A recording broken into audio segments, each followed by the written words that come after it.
Hello, Jizin is here. How's everything?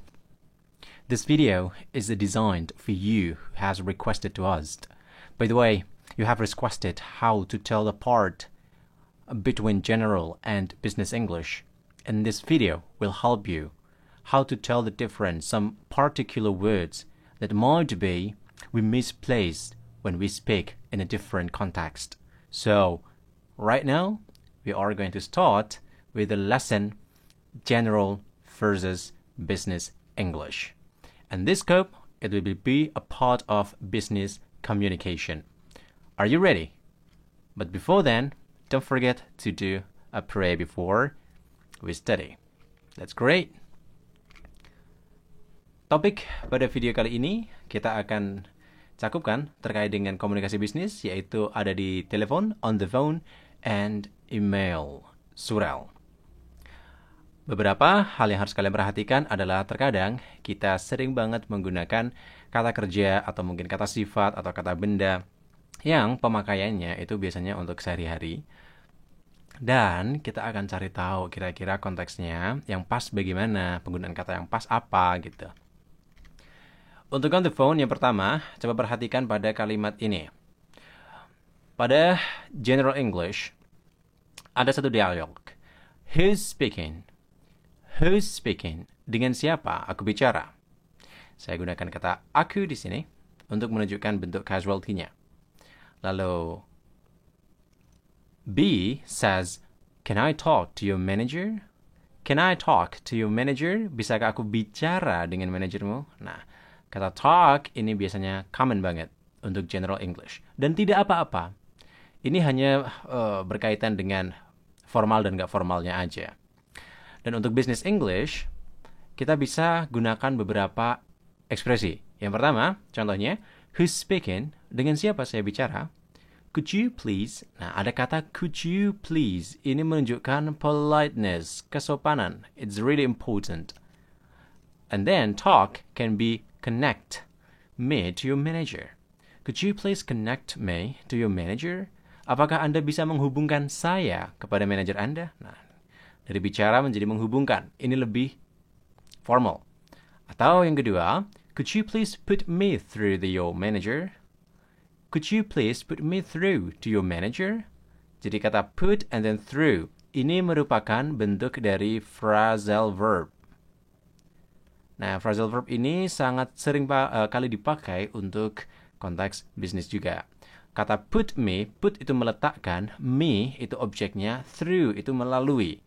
Jadi put me through itu bisa nggak saya dihubungkan seperti itu. Kemana? Ke manajer Anda.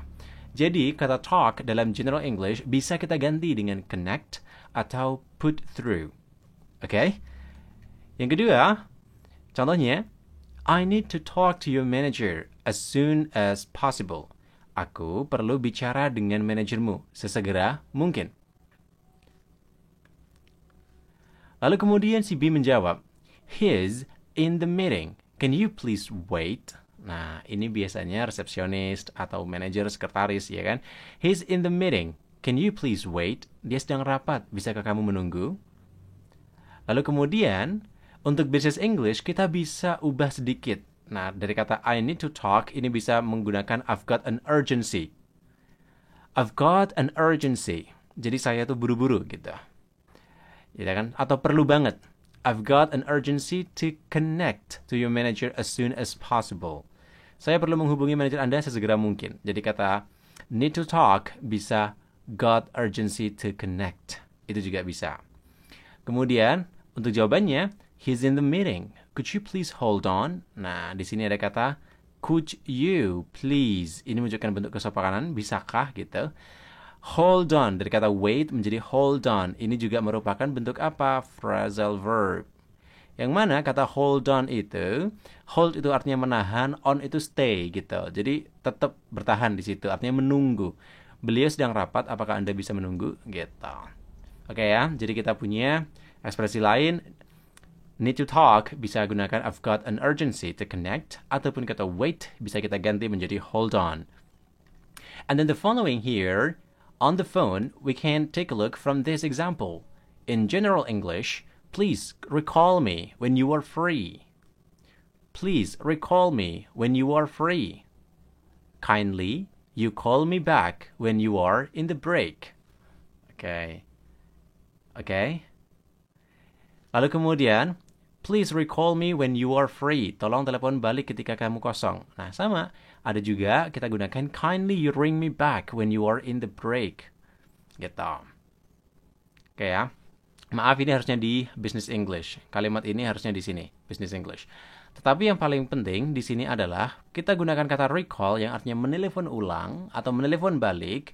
Kita ganti menjadi call me back menggunakan phrasal verb gitu. Nah, atau menggunakan ring me back untuk lebih detailnya. Kalau misal kita mau gunakan telepon kantor, kita gunakan kata ring. So, kindly you ring me back when you are in the break. Kalau misal texting gimana? Text me back. Kindly you text me back when you are in the break. Jadi, specific verb ini juga bisa kita gunakan. Tergantung media apa yang kita pakai untuk menghubungi. Seperti itu. Kemudian selanjutnya, untuk konteks emailing. Nah, ini menarik. Untuk emailing, this is for written English for sure. And take a look at the different. One word that we are going to take a look is the word put. General English, we might say, did you forget putting the files on your email? Nah, putting the files on your email. Jadi apakah kamu lupa menaruh berkasnya di emailmu? For business English, we can say like, I am afraid that you forgot attaching. Nah, kata attaching itu sering banget kita temukan di Microsoft Word atau mungkin di HP kalian yang didesain menggunakan bahasa Inggris gitu. Nah, kita gunakan kata attaching itu lebih spesifik. I'm afraid that you forgot attaching the files to your email. Dan salah satu ekspresi yang menunjukkan bentuk business English adalah kesungkanan, yaitu afraid. I'm afraid, biasanya seperti itu. Saya khawatir Anda lupa melampirkan berkasnya di email Anda. Jadi katanya melampirkan. Contoh yang lain bisa kalian perhatikan di sini. You can take a look from General English. I cannot look for the file you sent yesterday. Aku tidak bisa mencari berkas yang kamu kirim kemarin. But in Business English, we can change the word look for into searching for to make it more specific. I found it hard searching for the file you sent yesterday. Saya kesulitan mencari berkas yang Anda kirim kemarin. So we say searching for. Nah, ada yang bertanya-tanya biasanya kata for di sini maksudnya apa, Kak? Oke, for di sini itu artinya untuk alasan. So, apabila kita mau kaitkan dengan phrasal verbs, maka searching for. Jadi kamu itu mencari untuk alasan apa gitu.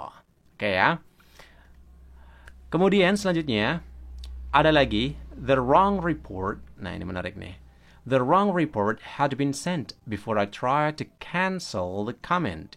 Laporan yang salah sudah terkirim sebelum aku membatalkan perintah. Ada kata cancel. Ini sering banget kita pakai, kata cancel. Tapi bagaimana kita ucapkan kata cancel, baik dalam rapat maupun apapun itu dalam business English? We can say here, I tried to undo the comment, but it was too late. The wrong report had been sent off. Kita gunakan kata undo. It's okay.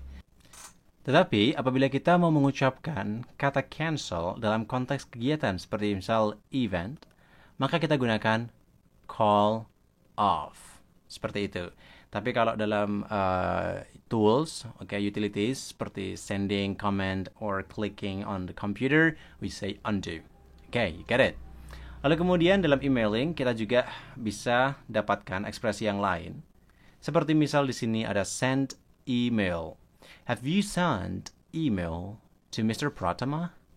Have you sent email to Mr. Pratama?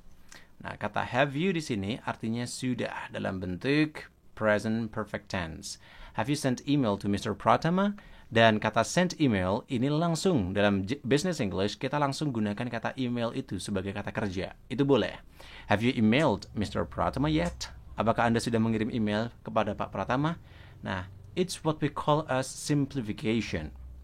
And at last, we have, having read this text, please send it to your subordinates. Setelah membaca pesan ini, tolong kirimkan ke anak buahmu. Send it to. Biasanya kita gunakan itu ya. Send it to. And in business English, we can change the word send it to menjadi forward it to.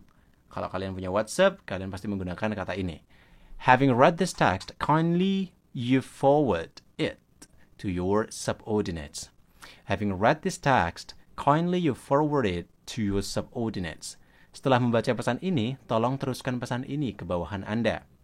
Nah, itu adalah konteks komunikasi bisnis berkaitan dengan bisnis on the phone dan juga emailing. Semoga ekspresi sederhana ini bisa membantu kamu untuk membedakan kata-kata pokok yang sering banget kamu ulangi dalam pekerjaan. So, kita akan ketemu lagi di video yang lain. Kalau kalian ingin tahu lebih banyak berkenaan dengan General English versus Business English, just click our website www.josintranslation.com. See ya everyone on the next video. Bye-bye. Ciao.